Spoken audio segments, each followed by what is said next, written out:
Moja kati ya nyota ambao wamekuwa wakiwa nguzo kubwa ya timu yetu ya Taifa Stars ni pamoja na Simon Hepigodi Msuva.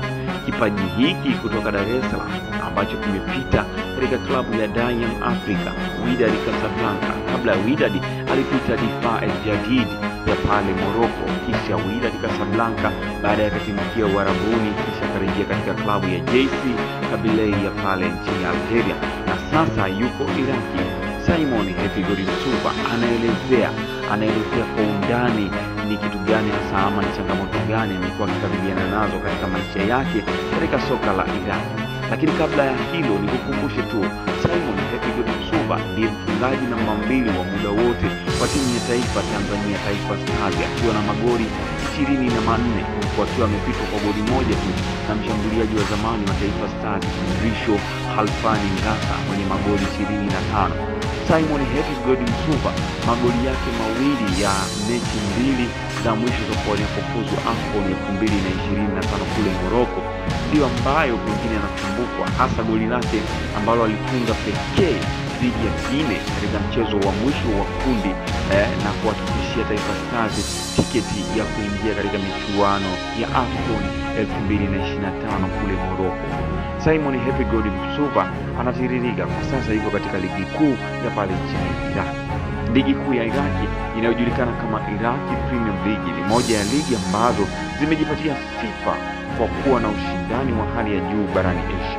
Ligi hii imekuwa na mvuto kwa mashabiki kutokana na ushindani unaoonyeshwa na timu nyingi ambazo kila moja inataka kujihakikishia nafasi ya juu msimu baada ya msimu. Kwa upande wa wachezaji wa kigeni, wachezaji kutoka Afrika na mataifa mengine wanaendelea kuvutia klabu za Iraq, ambapo msimu huu jina la Simon Hepigodi Msuva limekuwa kivutio kikubwa kwenye kikosi cha Al Talaba FC.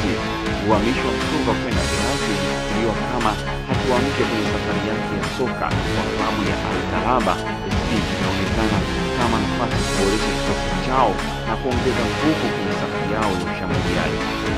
Simon Msuva anaelezea ushindani katika ligi kuu soka nchini Iraq. Ligi ya Iraq inahusisha timu mbalimbali zenye shughuli kubwa kwenye soka la nchi hiyo. Kati ya timu hizo zinazopewa nafasi kubwa msimu huu ni pamoja na Al-Qura, Al-Jawiya, Al-Daura na Al-Shorta FC ambazo zimekuwa zikipatia mafanikio kwa misimu kadhaa. Hata hivyo, Al Talaba FC alijiunga nayo Msuva imekuwa ikiweka mikakati madhubuti kuhakikisha inapanda juu kwenye msimamo wa ligi na kushindana vikali na timu hizi zenye majina makubwa.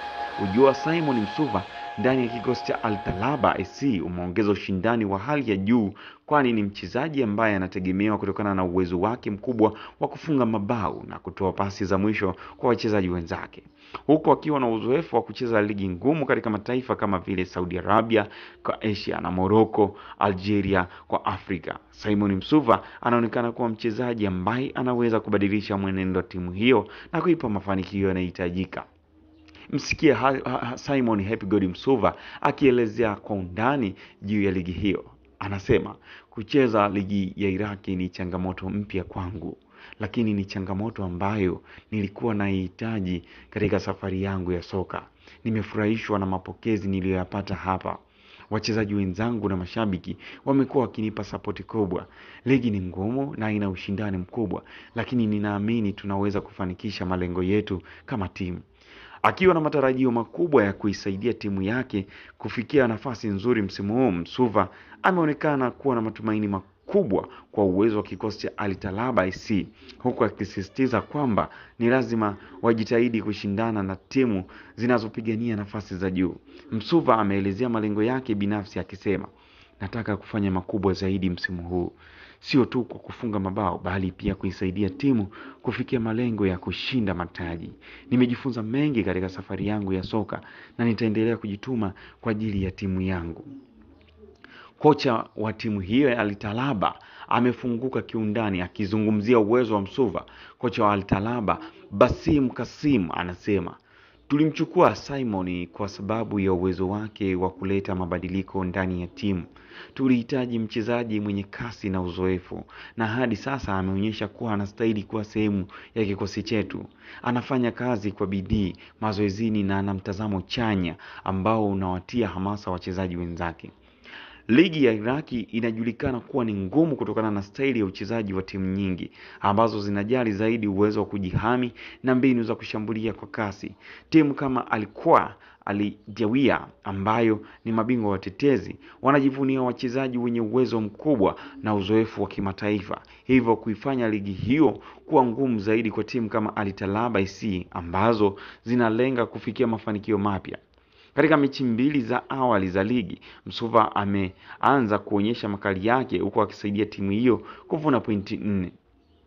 Anazungumzia vipi maisha yake katika nchi ya Iraki ambayo ni moja kati ya mataifa ya Asia ambayo yamekuwa na machafuko mara kwa mara. Maisha ya Iraki ni moja ya vipengele muhimu vinavyoathiri wachezaji wa kigeni wanaoamua kucheza soka nchini humo. Hali ya usalama nchini Iraki kwa miaka mingi imekuwa ikikabiliwa na changamoto, hasa kutokana na migogoro ya kisiasa na vita vilivyodumu kwa muda mrefu. Hata hivyo, miji mikubwa kama Baghdad ambapo klabu nyingi za soka zinapatikana inazidi kuwa na utulivu na kuendelea kurejea katika hali ya kawaida. Na hii imewawezesha wachezaji wa kigeni kama Msuva kuona Iraki kama sehemu inayowezekana kuishi na kufanya kazi. Pamoja na changamoto za usalama, Iraki ina utamaduni wa kipekee unaovutia wachezaji wa kigeni. Utamaduni wa Kiarabu una nguvu kubwa nchini humo, na wachezaji wengi wa kigeni wamekuwa wakipata changamoto ya kuzoea lugha na mila za wenyeji. Hata hivyo, mapokezi ya wenyeji yamekuwa mazuri kwa wachezaji wengi wa kigeni, ambapo mashabiki wa soka wanajulikana kwa mapenzi yao makubwa kwa mchezo huo na kuonyesha sapoti kwa timu zao. Simon Msuva alizungumzia uzoefu wake kwa kuishi Iraki na namna alivyozoea mazingira mapya. Kwa kweli, maisha ya Iraki si rahisi sana, lakini yamekuwa na utulivu kuliko nilivyoyatarajia. Mwanzoni nilikuwa na wasiwasi kuhusu usalama, lakini nimegundua kwamba mambo yanakuwa bora kila siku. Mashabiki na wachezaji wenzangu wamenisaidia sana kuzoea maisha ya hapa na nimefurahishwa na mapokezi yao. Licha ya changamoto za kijamii, Iraki ina mandhari nzuri na sehemu nyingi za kihistoria ambazo zinavutia wachezaji wa kigeni. Wachezaji wa kigeni wanaweza kutembelea maeneo ya kihistoria kama vile mji wa kale wa Babylon au majumba ya kifalme yaliyobakia baada ya utawala wa enzi za Sumeri na Ashuru. Hii inawapa fursa ya kujifunza na kuelewa zaidi kuhusu historia na utamaduni wa eneo hilo, huku wakiendelea na maisha yao ya soka nchini humo. Makala hii imeandaliwa na gazeti la Mwanaspoti na kusimuliwa kwako na mimi Elrinyo Uron wa Rinyo Update. Usisahau kusubscribe katika YouTube channel yetu Rinyo Update TV kwa ajili ya mengine mengi ya kimichezo na makala za kusisimua zaidi. Updates hapa ndo kwake.